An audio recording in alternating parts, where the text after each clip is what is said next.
el martes, cuando se me cortó la transmisión, de las paradojas. O sea, esto tiene que ver con el hecho de que la ecuación de Gröbler o la ecuación de Kurzbach tienen algunas particularidades en el sentido que habíamos dicho que esta ecuación define los grados de libertad de un mecanismo en función básicamente del número de eslabones, la cantidad de juntas y el tipo de juntas, básicamente. Pero no dice nada sobre el tema correspondiente al tamaño del eslabón ni a la forma que tenga el eslabón. Entonces esto da como resultado que aparezcan algunas singularidades que tiene esta ecuación, que permite, digamos así, y en la que hay que tener cierto cuidado, básicamente. Les estaba diciendo de, por ejemplo, una forma cualquiera, que se le llama el quinteto E, y que tiene una forma que también se define como deltoide. Quinteto E porque está formado por 5 eslabones, donde 2 son ternarios.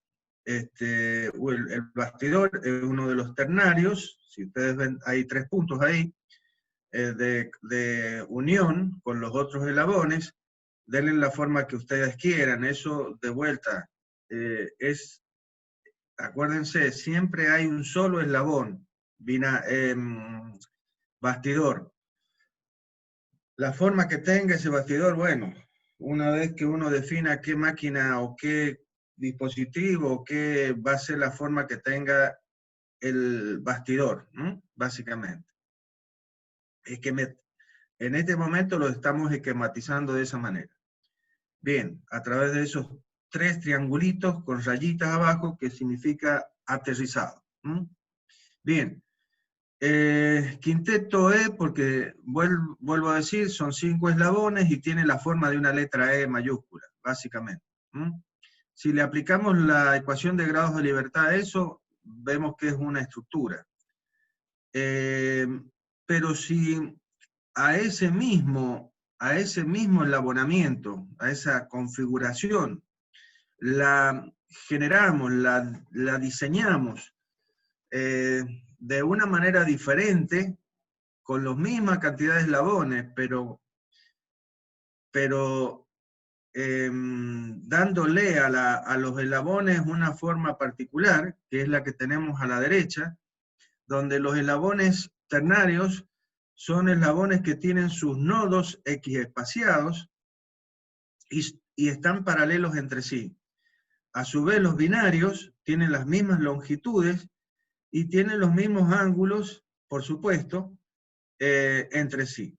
Esto da una configuración que nos va a permitir, porque básicamente es un cuadrilátero duplicado, básicamente, vamos a llamarle así,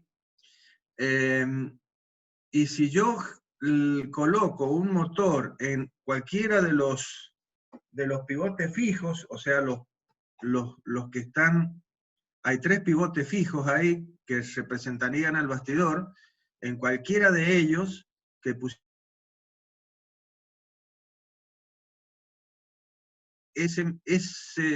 esa configuración, ese eslabonamiento va a tener movimiento, va a girar. Y todo está en relación con el hecho que hemos diseñado a ese mecanismo con determinadas particularidades en cuanto a longitud y tamaño de los eslabones. Otro caso muy conocido y que lo vamos a estudiar más adelante en otro tema que tiene que ver con los las transmisiones de movimientos por contacto directo entre superficies. Es este par de eslabones que tienen forma de círculos, de ruedas. Cada uno está conectado al bastidor, entonces cada triangulito, esto representaría al bastidor, estos dos, uniendo estos dos elementos, tendríamos lo que llamamos el bastidor de la máquina, ¿sí? Esta rueda rota respecto de este punto fijo al sistema de referencia, y ahí apareció la barra roja que, digamos, también es una forma de esquematizar al bastidor. Bien, y la otra rueda también que rota respecto al bastidor. Ahora, ambas están conectadas, están a través de un punto, básicamente, que ese punto, como vamos a ver, se encuentra sobre esta línea que se llama línea de centro. Justamente, ¿por qué? Porque pasa por los centros de ambas ruedas, de ambos eslabones. Ese punto de contacto entre estos dos elementos, como ya vamos a ver, ahí apareció la línea, gracias ingeniero. Este punto de contacto, ya vamos a ver que no es un único punto, sino son dos puntos. Un punto que pertenece a uno de los eslabones y el mismo punto como perteneciente al otro eslabón. Ahora, ¿qué sucede acá? Yo voy a transmitir movimiento, supongamos, le pongo un motor acá, le coloco un motor acá, que es el que va a entregar la energía, entonces esta va a ser mi eslabón de entrada, y este eslabón va a estar conectado a una carga, a una determinada resistencia. Imagínense una bomba de agua, lo que sea, una trituradora. Entonces este eje va a recibir el movimiento a través del contacto en este punto y lo va a transmitir a una máquina. ¿Cuál es la cuestión acá? La cuestión es que en este punto no puede haber deslizamiento. Es decir, acá el contacto tiene que ser tal que tengamos una junta completa. Es decir, una junta que restrinja 2 grados de libertad y permita uno solo. ¿Por qué? Y porque si aquí yo permito deslizamiento, o sea, además de que esto gire, gracias al movimiento de este otro, que exista un deslizamiento, o sea que todo el movimiento que le está transmitiendo esta rueda a esta otra, se pierda en algún momento porque esta se llega a frenar porque la carga es más importante que ¿qué cosa? Que la fuerza de fricción que aparece acá, porque yo voy a transmitir movimiento entre este cuerpo y este cuerpo a través de la fuerza de fricción que voy a generar acá. Ustedes se acuerdan que la fuerza de fricción es igual a un coeficiente de rozamiento que normalmente se llama mu, y a la reacción de vínculo, ya lo vamos a ver con un poquito más de detenimiento, que va a haber en este punto debido a que yo voy a tener que hacer precargar este sistema, generando una fuerza que apriete un eslabón contra el otro. Es como si nosotros, yo siempre pregunto aquí por qué, o cuando explicamos este tema más adelante, ¿por qué podemos caminar? Y podemos caminar porque generamos una fuerza de fricción en el piso, gracias a que nuestras zapatillas tienen una suela que tiene un determinado coeficiente de fricción, y nosotros generamos una reacción en el piso debido a nuestro propio peso. Entonces eso me da la fuerza de fricción que va a permitir la transmisión del movimiento. Ahora, volviendo al tema, si aquí yo tengo un deslizamiento, entonces, ¿qué va a pasar? Y que voy a terminar destruyendo este sistema, porque va a generarse una fricción debida al deslizamiento que va a levantar la temperatura y de esa manera se va a destruir esto. Entonces yo necesito que esta junta no sea una junta semijunta, sino una junta completa. Es decir, que solo permita rodadura el rodamiento. ¿Cómo veríamos eso? Veríamos eso si yo desconecto esta rueda del bastidor y a esta la hago bastidor. Entonces, si esta rueda solamente rueda alrededor de esta otra, rodamiento, o sea que va a ir rodando alrededor de este otro eslabón, en ese caso, como habíamos visto anteriormente, vuelvo rápidamente, es esta cupla, esta de rodamiento puro, es decir, cuando esta rueda solamente rueda sobre el plano. Si esta rueda, además de rodar, patina en el plano, y ya no va a ser una completa, sino va a ser una semijunta, porque va a permitir dos movimientos, el rodamiento y el deslizamiento. ¿Estamos de acuerdo? Entonces volvemos rápidamente a lo nuestro acá. Bien, entonces yo no puedo permitir deslizamiento, sino habría una semijunta, lo cual permitiría 2 grados de libertad. Necesito una junta completa para poder transmitir toda la potencia de acá a acá. En ese caso, y frente a esa situación, yo tendría un mecanismo, entre corchetes lo digo, o un eslabonamiento, mejor dicho, un eslabonamiento, en el que tengo dos eslabones, que son las dos ruedas, más mi bastidor. O sea, tengo 3 eslabones, básicamente. Quitándole el bastidor, esto sería 2 por 3, tendríamos 6 grados de libertad si todo esto estuviera suelto. Pero como tenemos las juntas, ¿cuáles serían las juntas? Esta que es una junta de pasador rotacional, que ya sabemos restringe 2 grados de libertad y permite uno solo, que es la rotación. Lo mismo esta, y hemos dicho después de hablar, que esta junta también es completa. Entonces yo voy a tener 1, 2, 3 juntas completas. 3 juntas completas. Por lo tanto, reemplazamos acá la cantidad de juntas, que se van a hacer 3, cantidad de juntas por 2, que son los grados de libertad que restringe cada junta completa, menos 1 por la cantidad de semijuntas. Como no hay ninguna semijunta, esto será 0. Entonces queda 6 menos 6, 0. Esto, según la ecuación de Gruebel o de Kurzbach de los grados de libertad, es una estructura. Y ustedes ven que no es así. Esto es uno de los mecanismos más usados.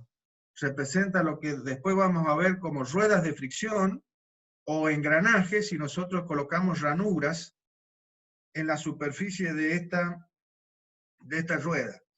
Van a ver que nos van a aparecer los llamados engranajes. Entonces, y es uno de los mecanismos más utilizados en la vida real. ¿Qué es lo que hace que esta estructura sea realmente un mecanismo de 1 grado de libertad? Es el hecho que está relacionado con los tamaños. Los tamaños y las formas de los eslabones correspondientes. Si nosotros nos vamos atrás, perdón que los maree así, no quiero marearlos, pero acá nosotros tenemos un mecanismo también de 3 eslabones, ¿sí? De 3 eslabones, que al aplicarle la ecuación de Gröbler nos da 0. Y efectivamente, este sistema de 3 eslabones con su configuración particular, ¿sí? Particular me refiero al hecho de que las longitudes de los eslabones son para este eslabonamiento que nos da básicamente un triángulo, la forma triangular, que es una estructura. Por más que yo rompiese esta junta, esa junta, sacara el perno de ahí, llegaría y movies, lo separase, llegaría un momento en que estos dos eslabones, al llegar a tocarse, a formar el vértice, no podrían pasar, no podrían continuar. Imagínense, ahí está dibujado de tal manera que, pero imagínense que este eslabón y este eslabón están en el mismo plano, como tiene que ser. Entonces, cuando este eslabón llega a tocar a este eslabón, ¿sí? Y no van a permitirse moverse más. Van a formar el triángulo que tenemos acá. ¿Qué pasa con este caso? Yo también podría reemplazar por lo que se llaman eslabones equivalentes. Es decir, esta rueda yo la puedo reemplazar por un eslabón binario que tenga esta forma. ¿Sí? Un eslabón como este. Este mismo eslabón, yo lo reemplazo la rueda por el eslabón que es igual al radio de esta rueda. Y de la misma manera, puedo reemplazar a esta rueda por un eslabón equivalente, se llama, que tenga la longitud igual al radio de la rueda. Entonces, ustedes ven que cualquiera sea el radio que yo ponga en relación, ¿sí? Con este otro, van a venir moviéndose, y cuando pasen por la línea que une los centros, y van a tocarse ahí, pero van a pasar. ¿Por qué? Porque las longitudes de los radios de ambas ruedas, la suma de esas longitudes es igual a la longitud entre ejes, básicamente.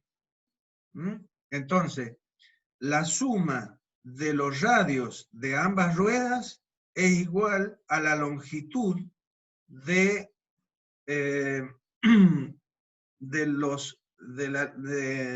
entre los ejes, básicamente. En el ejemplo anterior, vemos que este eslabón más este eslabón es realmente más grande que la longitud entre ejes. Por lo tanto, va a llegar a un punto, esto se va a estar moviendo así, este se va a estar moviendo así, y hasta que van a chocar, y no van a permitir moverse más. Se van a transformar en una estructura, lo que no sucede acá. Bien. Entonces, básicamente, esta cosita, para una persona que en el día de mañana se transforme en un diseñador de mecanismos o de dispositivos, tiene que tenerlo presente, básicamente. Bien. Entonces, ya les presenté nuestro cuadrilátero articulado, que es un mecanismo, el mecanismo más básico que puede encontrarse, porque está conformado por 4 eslabones, donde uno de ellos es el bastidor, y es un mecanismo de 1 grado de libertad. Esto es lo más básico. Si yo llegase a sumar, como vamos a ver, más eslabones acá, lo que va a pasar es que el número de grados de libertad va a ir aumentando, ¿sí? Lo cual significaba que en función de los grados de libertad que me aparezcan acá, significará que yo debo controlar más eslabones del mecanismo que yo tengo. ¿Ah?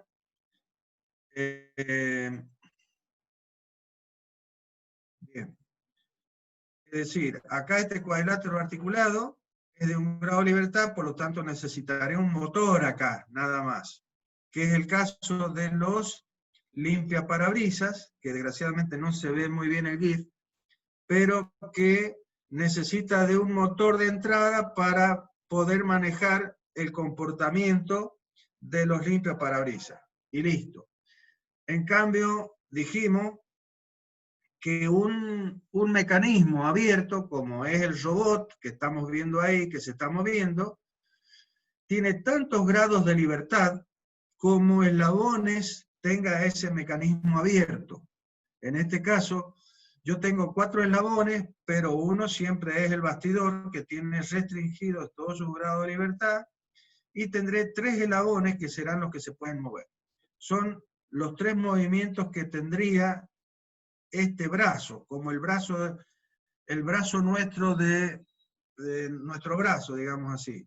Brazo, antebrazo, o al revés, este brazo, antebrazo, no me acuerdo bien, disculpen, y esta sería la mano sin considerar ninguna de las falanges. Entonces, ¿cuántos grados de libertad tengo acá? Tengo 1 grado de libertad, es como puede rotar este. Si hago fijo este, a su vez este, cómo puede rotar respecto de este otro, también. Y finalmente, si hago fijo los dos, ¿sí? Entonces, este, ¿cómo puede rotar respecto de estos dos, que es la mano? ¿Sí? Entonces tenemos 3. 3 grados de libertad, que son las 3 posibilidades de rotación que tiene cada uno de estos elementos. Ojo, estamos hablando en el plano. Si bien yo estoy viendo acá a este robot poder rotar, acá tengo otro grado de libertad que es esta rotación. ¿Ah? Acá tendríamos la posibilidad de rotación que me permite que este extremo, el extremo el extremo rojo, que es el que hace esta trayectoria, ¿sí? Pueda moverse dentro de un ámbito espacial, básicamente. Pero si nosotros le quitáramos esta rotación, yo tendría el movimiento de todos estos eslabones, de ese eslabón y de ese eslabón, dentro de un plano, como podría ser si yo muevo mi brazo siempre en un plano que contenga, digamos, mi cuerpo, básicamente que atraviese y parta en dos mi cuerpo, pero teniendo a los brazos y las piernas como parte de ese plano, básicamente. Bueno.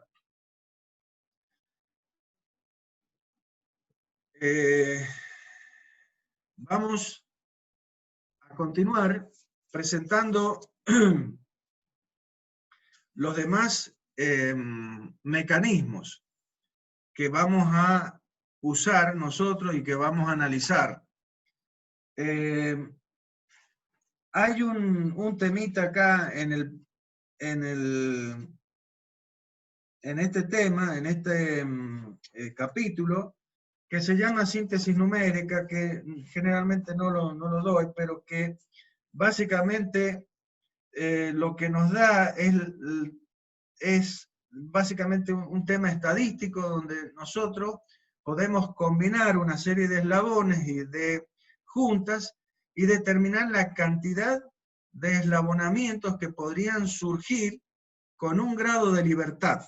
Con un grado de libertad y, por ejemplo, 8 eslabones, combinándolos de diferentes maneras, y eso nos van a dar una cantidad de eslabonamientos con un grado de libertad que pueden ser posibles soluciones a un problema, ¿sí? Pero siempre estamos considerando que esos eslabonamientos están conformado por eslabones binarios, ternarios, cuaternarios, ¿sí? Y juntas que siempre son juntas de pasador, o sea, juntas de pasador rotacional completa, que restringen 2 grados de libertad y permiten 1. Bien, ahora si nosotros rompemos esta restricción de que tengamos siempre juntas completas, rotacionales, y abrimos un poco hacia la posibilidad de que aparezcan otro tipo de juntas, como las juntas completas de traslación o traslacionales, que también restringen 2 grados de libertad y permiten 1, o una semijunta. Esto nos va a permitir abrir el campo, el universo hacia una nueva cantidad de mecanismos que nos van a permitir controlar los movimientos de formas bastante diferentes y que nos van a dar mayor versatilidad. ¿Sí? Esta palabrita la voy a usar bastante, digo. Versatilidad. Bien. Esto se logra a través justamente de transformar a los mecanismos, ¿sí? Y transformarlo en función de esto que acabo de decir, de introducir otro tipo de juntas, no solamente las juntas de pasador. Esto da lugar a lo que se llaman las leyes de transformación, que en realidad son 6 leyes de transformación, si considero mecanismos de más eslabones, pero nosotros nos estamos centrando básicamente en mecanismos de 4 eslabones, a lo sumo vamos a ver de 6 eslabones, que son los mecanismos de Watts. Pero básicamente todo está muy desarrollado hacia el tema de 4 eslabones, o sea, del cuadrilátero articulado en todas sus formas. Bien, entonces, existe una primera ley que se llama, la primera ley que dice que nosotros podemos reemplazar una junta completa de revolución, o juntas revolutas, por juntas prismáticas o juntas de traslación, que permiten un grado de libertad traslacional, y con esto no vamos a variar los grados de libertad del mecanismo, básicamente. Entonces yo puedo cambiar una junta completa de rotación por una junta completa de traslación, y por supuesto no debe cambiar los grados de libertad del mecanismo. Esa sería nuestra primera